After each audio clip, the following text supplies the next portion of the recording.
Are you ready to face something that has no name but leaves scars? It's time to discover what lies beyond the light.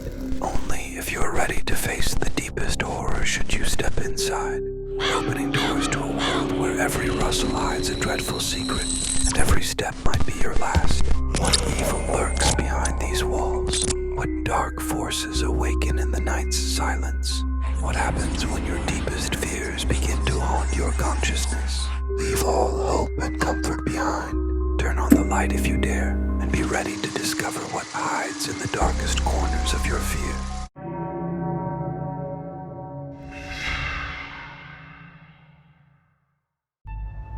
Maria lived in a quaint little town, nestled in the heart of Maryland.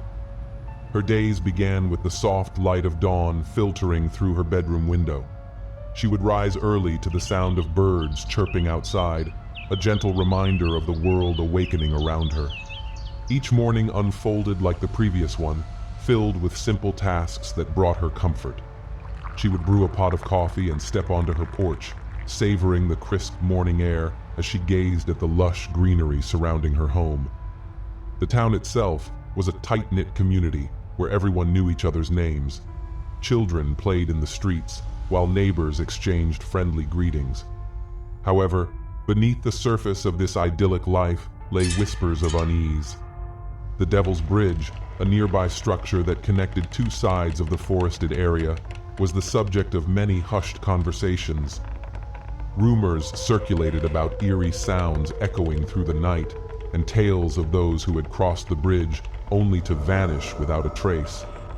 Maria had always dismissed these stories as mere folklore, yet as she walked home from work each evening, she couldn't shake the feeling that something was watching her.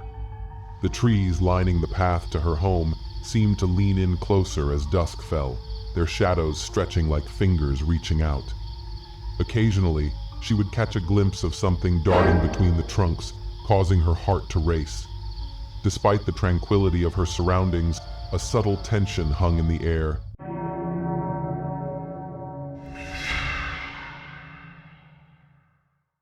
As the days turned into weeks, the unsettling elements in Maria's life began to accumulate, weaving a tapestry of dread that clung to her like the heavy fog rolling in from the nearby woods. It started with strange sounds, faint whispers that seemed to echo through her home during the deep hours of the night. At first, she attributed the noises to the creaking of the old house or the wind rustling through the trees. Yet, there were nights when the whispers turned into a cacophony of disembodied voices, rising and falling in an eerie chorus that sent shivers down her spine. One evening, while curled up with a book, Maria noticed a flicker of movement in her peripheral vision. Shadows danced along the walls, cast by the flickering candlelight, but these shadows felt different. They seemed to stretch and warp, taking on shapes that were almost human-like. The more she watched, the more uneasy she became, her heart pounding in her chest as an inexplicable sense of being watched washed over her. It was during a casual conversation with one of her library patrons that she first heard the full legend of the Devil's Bridge. The elderly woman, with eyes clouded by age but bright with memories, spoke in hushed tones about the bridge's haunting history. She recounted tales of people who had crossed at midnight, only to disappear into the night without a trace. Skepticism bubbled within Maria. Surely these stories were just remnants of superstition. Yet a spark of curiosity ignited within her, drawing her closer to the chilling tales. As she returned home that night, the air felt thick. Every snap of a twig seemed magnified, every rustle of leaves a reminder of the unseen presence lurking in the darkness. The familiar path to her home seemed transformed, each step weighed down by an invisible force that made her question everything she thought she knew. The air in the quaint town of Maryland thickened with dread when news spread that Mike, Maria's closest friend, had vanished after visiting the infamous Devil's Bridge at midnight. The local cafe, usually filled with laughter and chatter, was now a somber gathering place where hushed whispers replaced the usual banter. Maria's heart raced as she listened to the townsfolk speculate about Mike's whereabouts. each conjecture more alarming than the last. Panic gripped her, gnawing away at the edges of her mind. How could her adventurous friend not return from a late-night excursion? Determined to uncover the truth, Maria decided to investigate the bridge during the day. As she approached the structure, the sunlight fought to break through the dense canopy of trees, casting eerie shadows on the ground. The bridge loomed before her, its weathered planks creaking underfoot as she stepped closer. She felt an unsettling chill despite the warmth of the afternoon sun. Searching for clues, she noticed a torn piece of fabric caught on a jagged edge of the bridge, an unmistakable remnant of Mike's favorite jacket. As she examined the area, a sudden gust of wind swept through, carrying with it a low, mournful wail that seemed to echo from the depths of the forest. Startled, Maria glanced around, but the only company was the rustling leaves and her quickening breath. The deeper she delved into the mystery, the more inexplicable phenomena she encountered. The whispers that had haunted her nights now grew louder in the daylight, intertwining with her thoughts and tugging at her sanity. Days turned into a blur of obsessive searching and sleepless nights. Each visit to the bridge left her feeling more unmoored, as if the very essence of the place were consuming her. Maria's psychological state began to deteriorate, her mind racing with dark possibilities. What had happened to Mike? The lines between reality and the supernatural began to blur, and the bridge, with its haunting allure, became both her obsession and her torment. As the days wore on, Maria's determination to uncover the truth about Mike's disappearance drove her deeper into the town's history and the eerie legends surrounding Devil's Bridge.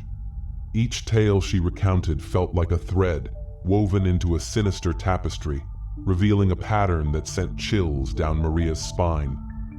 Later that evening, she pored over old newspaper articles she found at the library. Headlines screamed of missing persons, each case eerily similar to Mike's. The further she delved, the more she felt a weight pressing on her chest, as if the past were reaching out to ensnare her. As Maria pieced together the disturbing connections, an unsettling paranoia began to creep in. While walking home one evening, she caught sight of a figure standing near the bridge, cloaked in darkness. Her heart raced, but when she approached, the figure vanished, leaving only the rustling of leaves in its wake.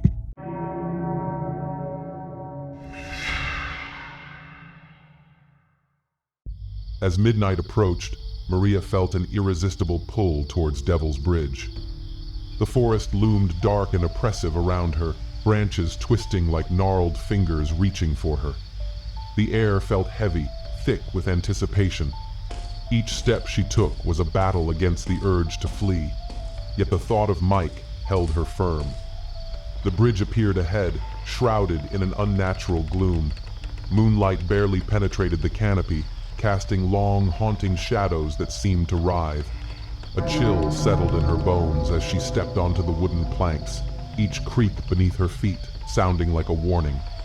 An unearthly silence enveloped her, broken only by the sound of her own breath, quickening with every heartbeat. As she crossed, a chilling wind swept through, carrying with it a cacophony of whispers. They surrounded her, clawing at her sanity, speaking of those who had disappeared, of the darkness that lay beneath. Shadows elongated, morphing into grotesque forms that loomed threateningly. Panic surged through Maria, but she pressed on, fueled by determination and despair. Suddenly, a figure emerged from the darkness, its presence commanding and malevolent. Eyes like bottomless pits glared at her, filled with an ancient hunger. "What do you want? Where is Mike?" she demanded, her words slicing through the oppressive atmosphere. The entity laughed, a sound that resonated with the very essence of fear. It spoke in a voice that echoed from the depths of her nightmares, revealing the truth of the bridge. It thrived on despair, feeding off the fear of those who dared to cross at midnight. Each soul taken added to its power, and Mike was but one of many. She felt her resolve waver, but the thought of her friend ignited a defiance within her. With a surge of courage, she faced the darkness. "You will not take me. You will not take like anyone else. The entity shrieked, a sound that reverberated through the night, shaking the very ground beneath her. Shadows swirled violently, and Maria could feel the weight of countless souls trapped in its grasp. She stood firm, refusing to let fear consume her.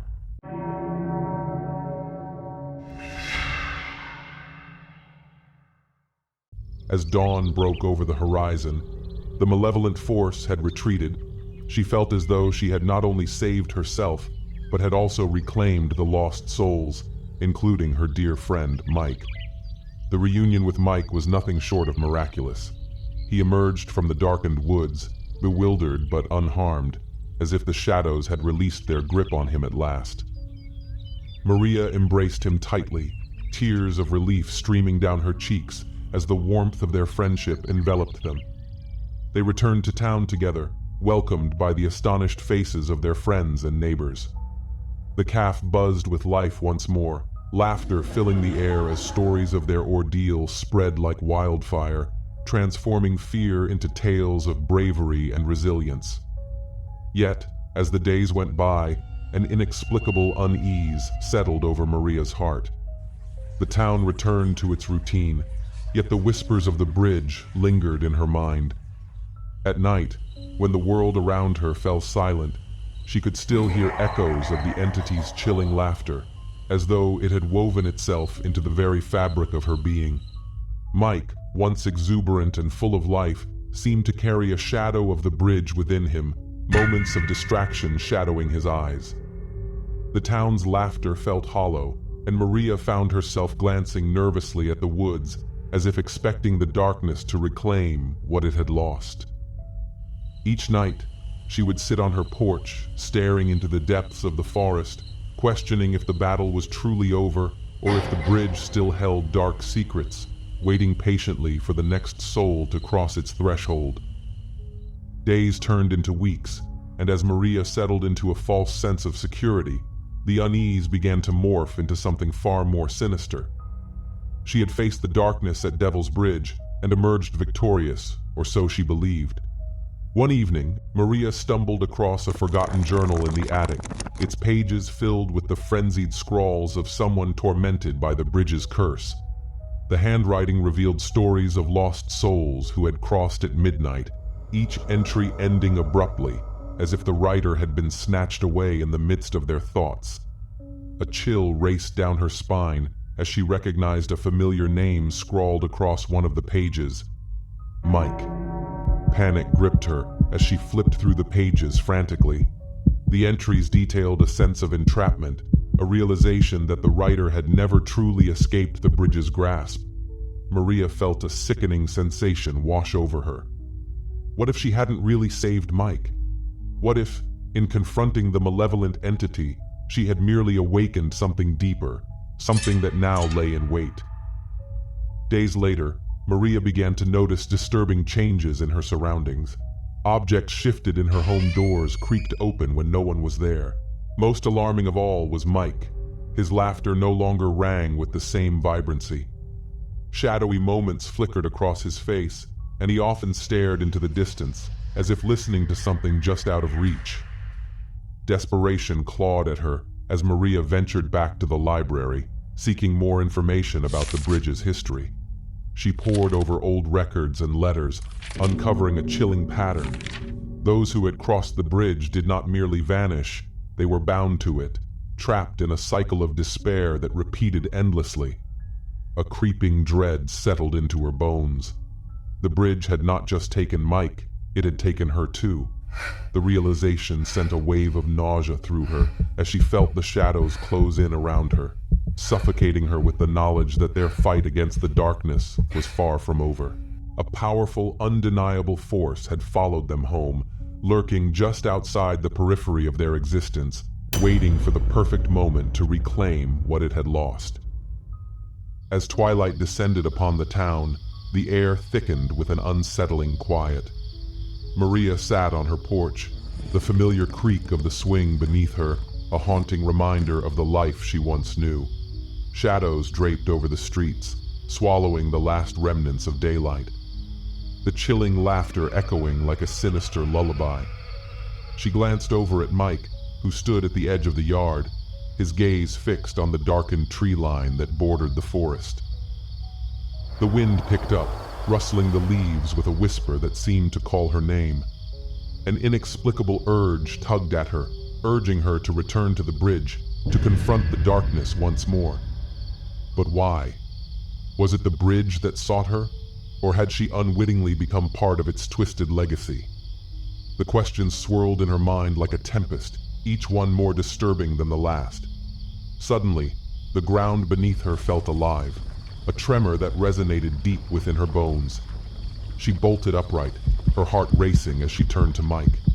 He stood frozen, a look of confusion and fear etched on his face, as if he could feel the same pulse of dread. In that moment, a deep rumble echoed from the woods, an ominous sound that sent a jolt of terror through her. Mike, She whispered, her voice trembling. do you feel that? Before he could respond, the shadows around them began to shift and twist, coiling like serpents ready to strike. The night grew colder, a palpable darkness creeping in from the edges of their reality. Maria's instincts screamed at her to run, to escape the looming presence that thrived on their fear. But as she turned to flee, a chilling realization washed over her. There was nowhere to go. The bridge loomed in her mind, a dark beacon calling out to her. She could almost hear the whispers of countless souls, beckoning her to join them in their eternal torment. The cycle was far from broken. It was merely waiting for the next midnight hour to claim its next victim. In that fleeting moment, as dread enveloped her, Maria understood the truth. The darkness was not just a force to be fought. It was a relentless cycle that would continue to ensnare the unwary, an insatiable hunger that would echo through the ages. And as the shadows consumed the night, Maria knew with chilling certainty that the bridge would always be there waiting, watching, ready to draw in another unsuspecting soul.